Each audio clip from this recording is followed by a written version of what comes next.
Уявіть собі автомобіль, який мав стати справжнім проривом свого часу.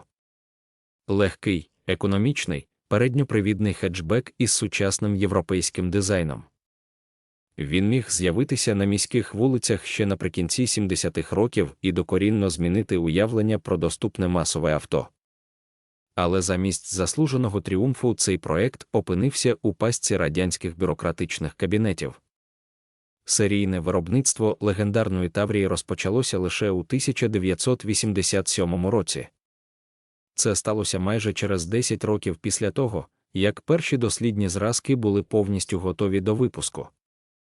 Чому радянські чиновники роками гальмували перспективну українську розробку? Чи правда, що Таврію змушували безкінечно переробляти під іноземні аналоги? І як Запорізький автозавод усе ж виборов право виробляти власний автомобіль?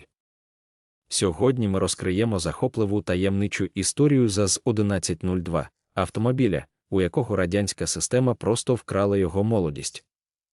Історія Запорізького автомобілебудівного заводу дуже незвична. Вона сягає ще 19 століття, а саме 1863 року. Проте саме випуск легкових автомобілів тут стартував у 1960-му із першого запорожця. Наприкінці 60-х років інженери Запорізького заводу «Комунар» чітко усвідомлювали сувору реальність. Серійні моделі із заднім розташуванням двигуна, такі як ЗАЗ-968, швидко та безнадійно старіли. Світовий автопром упевнено переходив на передній привід, компактні габарити та практичні кузови типу хетчбек. Запорізькі інженери вирішили діяти на випередження. Не чекаючи офіційних наказів або дозволів від московських чиновників, вони взялися до роботи за власною ініціативою. Це був сміливий крок. Конструктори прагнули створити принципово новий, сучасний український автомобіль європейського зразка. Вже на початку 70-х років з'явилися перші концептуальні креслення та діючі прототипи майбутньої Таврії. Машина мала легкий кузов, поперечно розташований двигун та передній привід, що для тогочасного радянського автопрому було справжньою революцією. Але саме тут у гру вступила масштабна радянська бюрократична машина. Міністерство автомобільної промисловості СРСР зовсім не поспішало давати зелене світло запорізькому проєкту. Замість того, щоб підтримати українських фахівців і швидко запустити готовий автомобіль у серійне виробництво, чиновники почали висувати нескінченні нові вимоги. Серед автоаматорів досі існує популярна легенда. Мовляв, радянське керівництво таємно закуповувало західні передньопривідні хетчбеки і змушувало запорізьких інженерів повністю розбирати їх та копіювати конструкцію. І саме через це розробка нібито затягнулася на довгі роки.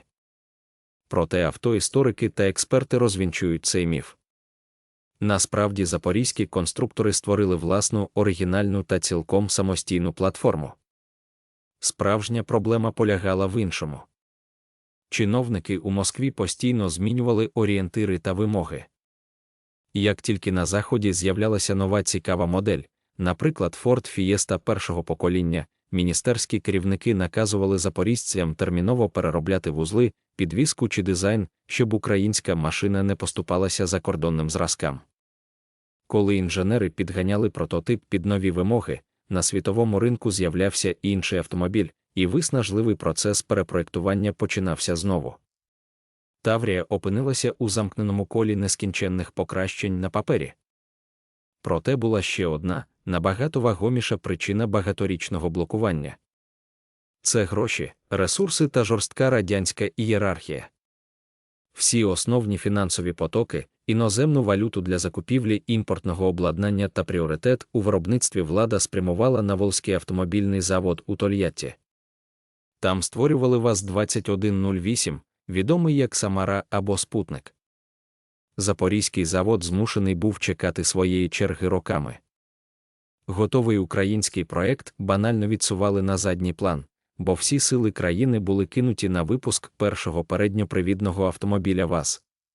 ЗАЗ-1102 роками припадав пилом у вигляді дослідних зразків, поки конкуренти отримували нові цехи та нове устаткування. Ситуація зрушила з мертвої точки лише у 1983 році, коли Запорізький автомобільний завод «Комунар» очолив Степан Кравчун. Саме під його керівництвом почалася справжня запекла боротьба за запуск Таврії у серію. Заводу довелося проходити крізь важку реконструкцію, долати дефіцит верстатів та пробивати бюрократичні стіни. Нарешті, лише у листопаді 1987 року перша серійна Таврія ЗАЗ-1102 офіційно зійшла з конвеєра. На той момент назва Таврія вже закріпилася за автомобілем, хоча на початку розробки цього імені машина не мала. Це був легкий, спритний та дуже економічний хетчбек. Але найголовніше, дорогоцінний час було втрачено. Якби ця машина вийшла на дороги наприкінці 70-х років, вона стала б справжнім сенсаційним хітом. Але у 87-му році світовий автопром уже пішов далеко вперед. До того ж, на старті серійного випуску завод зіткнувся із серйозними проблемами якості. На заході радянської епохи суміжні підприємства постачали браковані комплектуючі, а якість збірки часто підводила.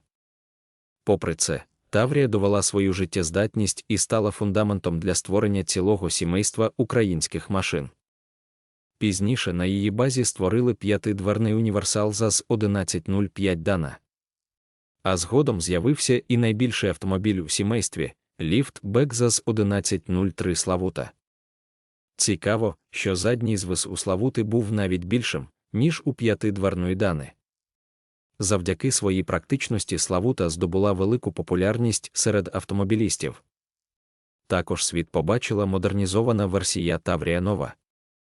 Історія цієї моделі сповнена маловідомих і навіть дивовижних сторінок. Наприклад, у 1986 році в естонському місті Таллін місцева спортивна команда вирішила створити на базі ЗАЗ-1102 справжній ралійний болід. Машина отримала назву ERF Мобіль. Цей монстр мав потужність близько 300 кінських сил і створювався як прямий конкурент знаменитій ралійній ладі Ева, яку виготовляли у Вільнюсі. А у січні 1995 року з'явилася перша Таврія, адаптована для польського ринку.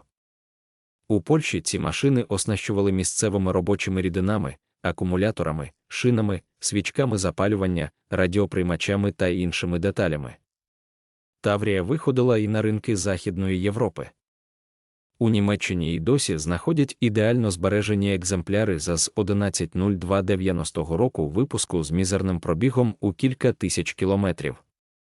Вони стають справжніми знахідками для колекціонерів рідкісних авто. Серійне виробництво Таврії тривало довгих 20 років і завершилося лише у 2007 році. Для кількох поколінь водіїв ця машина стала першим власним авто. ЗАЗ-1102 – це не просто старий хетчбек із минулого. Це історія про сміливу інженерну думку українських конструкторів, яку роками душила бюрократична система. У Таврії вкрали її найкращі роки. Якби не десятиліття затримок, вона могла б стати символом успішного автопрому набагато раніше. Дякуємо, що дивитеся наші випуски. Якщо вам сподобалася ця історія, ставте лайк та підписуйтесь на канал. Напишіть у коментарях, чи довелося вам колись кермувати Таврією або Славутою, і якими були ваші враження. До зустрічі у нових відео про найцікавіші автомобілі та їхні таємниці.